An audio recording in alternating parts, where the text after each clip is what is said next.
estão vocês?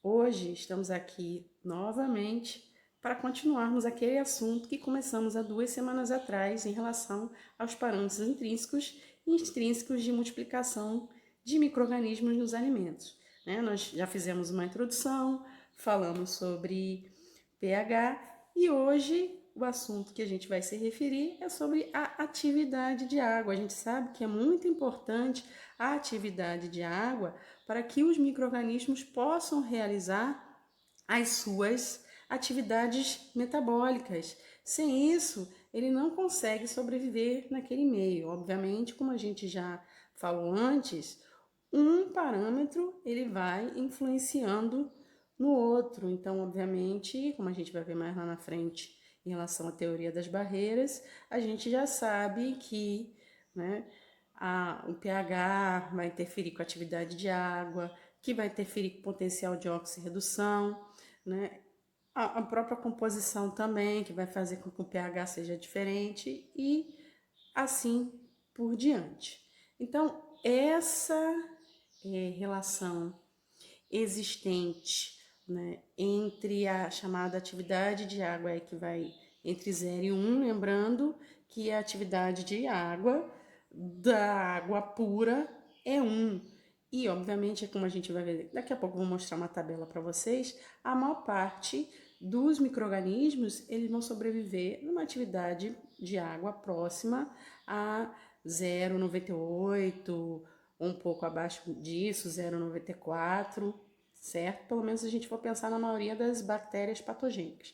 Então, existe essa relação, né? Que seria a atividade de água, né? Essa relação entre a pressão parcial de vapor de água do alimento e essa relação com a pressão parcial de valor da água pura. A gente depois vai ver essa importância que existe, né, uma relação inclusive com a umidade do ambiente, que é um fator extrínseco, né, e o conhecimento dessas relações entre a água, né, contida no alimento e a umidade do meio exterior pode interferir nesse processo, por exemplo, de desidratação.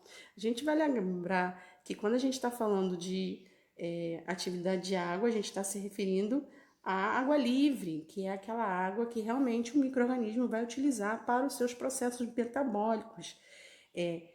Pensem que a água de constituição e aquela água intermediária, elas estão diretamente, né, estão muito próximas às proteínas, então essas não são perdidas durante um processo de desidratação ou um processo de evaporação e mesmo na congelação, né, ou congelamento, como alguns preferem usar o termo, né, ela não é congelada essa água de composição, teria que ter processos muito drásticos para isso, ou de hidratação ou de congelamento para isso. Então, quando a gente fala muito de atividade de água, a gente está se referindo aos tipos, né, de água livre. Eu não vou me referir aqui aos tipos de água, né, que a gente tem, como eu já citei aqui rapidamente, mas só para a gente lembrar desse aspecto. Então, essa relação, né, da pressão aí do vapor de água do alimento com a da água pura. Isso, como eu falei para vocês, vai ter muita relação com até a umidade do ambiente interferindo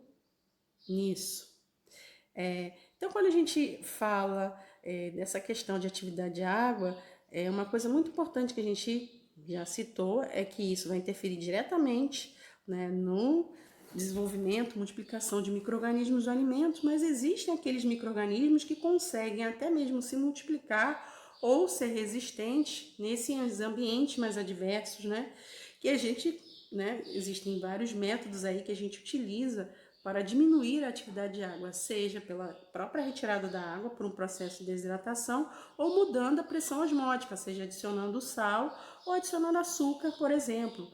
No caso do mel aí, como a gente está vendo, a gente sabe que o mel naturalmente já é um alimento muito rico em açúcares, né? Então a gente está vendo os conceitos aí, né, de bactérias, tá vendo ali, halofílicas, fundos xerofíticos, leveduras osmofílicas. Então esse termo halofílico está se referindo justamente aos micro-organismos que têm capacidade de se multiplicar em ambientes com elevado teor de sal. Já aqueles que são xerofíticos são aqueles que têm a capacidade de sobreviver em ambientes com pouca água e aqueles que são osmofílicos, né, conseguem se multiplicar em ambientes, né, que tem um teor elevado de açúcares, que é o caso aí das leveduras, como a gente está vendo no caso do mel, né? Então, muito cuidado, né? Que a gente sempre fala, a mãe fala, né? Como a gente vê no caso de mel, ou até mesmo lá do doce de leite, que é um exemplo, né? Geleias, no caso de produtos de origem vegetal, as pessoas gostam às vezes muito de consumir diretamente, né? No produto, né? No pote, mas isso deve ser evitado, porque justamente as leveduras da nossa boca podem fermentar, né, todos esses alimentos. Então, existem aqueles micro-organismos, né, que conseguem se multiplicar mesmo em atividades, né, de água mais baixas, né, como a gente está vendo, e existem até aqueles chamados autotolerantes, que embora não se multipliquem, mas conseguem sobreviver e, obviamente, tendo um ambiente mais favorável, conseguir se multiplicar. Então, gente, é muito importante lembrar que a higiene do processo, né, a qualidade da matéria-prima vai interferir. Então, por exemplo, aqui a gente está vendo o caso do chamado vermelhidão, né, do bacalhau. Isso é causado por bactérias halofílicas, né, como alococcus, por exemplo. Então, o que que acontece? Num ambiente, né, que esses micro-organismos estão aí, falta de higiene, por exemplo, pode contaminar a salmoura, e essa salmoura, né, vai contaminar o bacalhau, ou pode ser um charque também pode acontecer, com charque de bife, né, outros produtos salgados,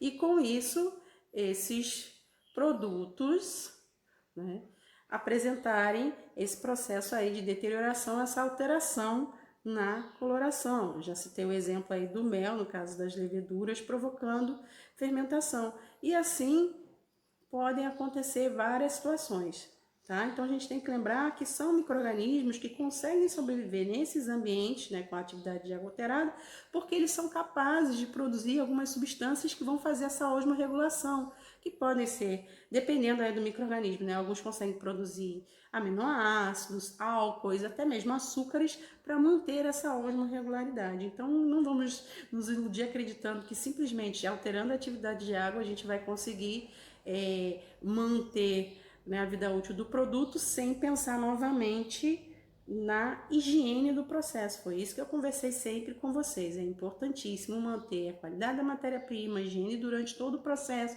armazenamento e assim por diante, já lembrando desses conceitos que a gente conversou sobre os micro-organismos. Sem querer, vocês viram aí que eu passei antes, né?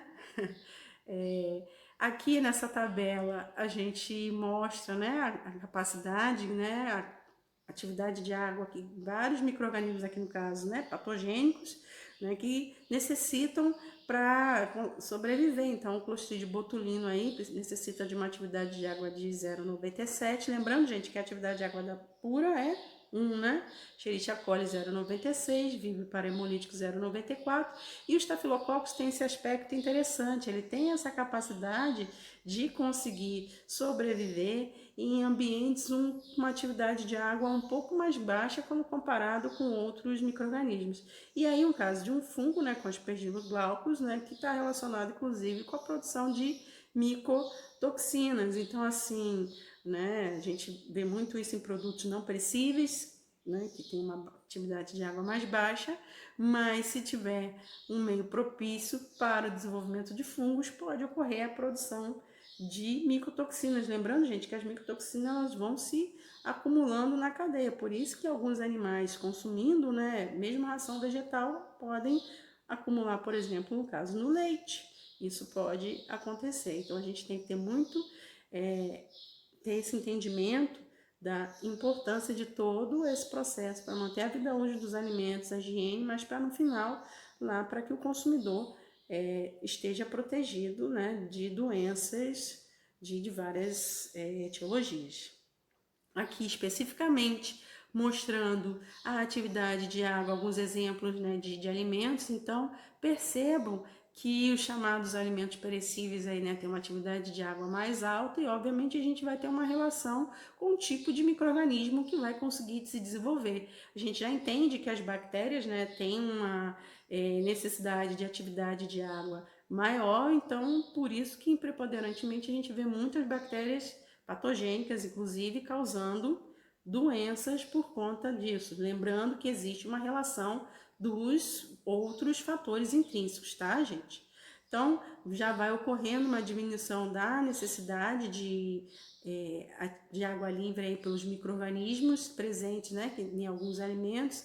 Então, queijos aí já tem uma faixa maior, né, porque obviamente existem vários tipos de queijo, mas comparado, por exemplo, com o parmesão, aí que é um queijo que tem, né, um processo de maturação e desidratação ao longo desse processo de maturação, já tem uma atividade de água menor. Com isso, a gente infere que os fungos é que vão ter aí uma maior capacidade de se multiplicar, sobreviver nesse ambiente, assim como a gente está vendo com as geleias, frutas secas e mesmo os cereais. Então, praticamente são alimentos que não vão ter um desenvolvimento de micro-organismos patogênicos, a não ser que a gente alterando, né, por descuidos, né, durante o armazenamento, vai alterar o ambiente para que eles consigam, né, esses micro-organismos consigam se multiplicar.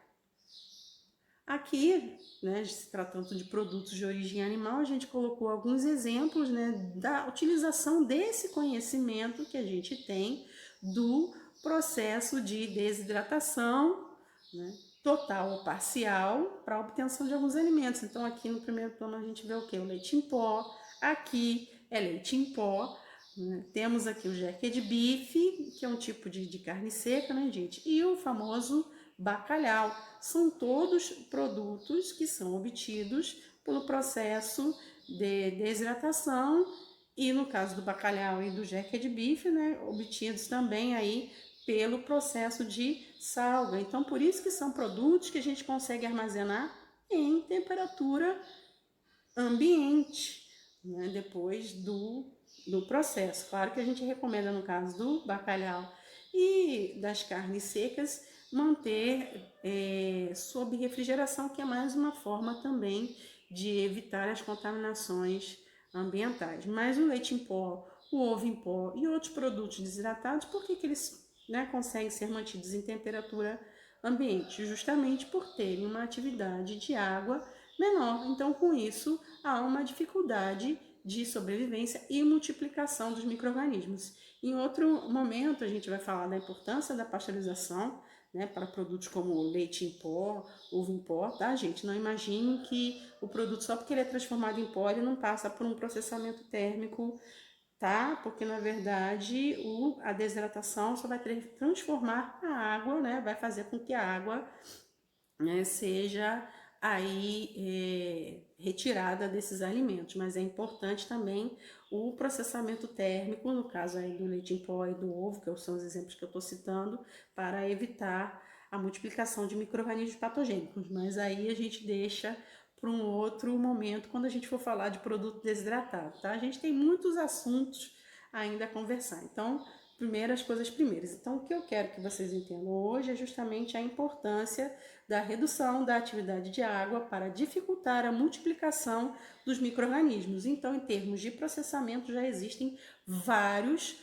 tipos de produtos que são derivados desse processo. Ou, como a gente viu naturalmente no caso do mel, que já é um produto que tem, né, uma baixa atividade de água por conta dos açúcares presentes naturalmente no mel. Ou a gente pode obter isso, como eu falei para vocês, no caso de um doce de leite, que é com adição de açúcar, no caso de leite condensado, né, e por aí vai. Então, essas relações. E como eu falei para vocês, obviamente vai depender também de como os outros fatores intrínsecos e extrínsecos também estão sendo utilizados para ajudar. Mas, de qualquer forma, não esqueçam da importância da higiene durante o processo e depois acondicionamento do produto final, enfim, para que a gente mantenha a rigidez dos nossos alimentos. Então, não esqueçam de continuar, né, nos acompanhando na próxima semana. Lembrando, gente, que é importante vocês utilizarem outras fontes de estudo. A ideia do vídeo é estimular que vocês tenham interesse por esses assuntos,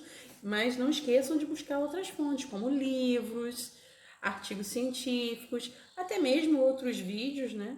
mas continuem sempre estudando. Então, novamente, muito obrigada pela atenção de todos e até a próxima semana.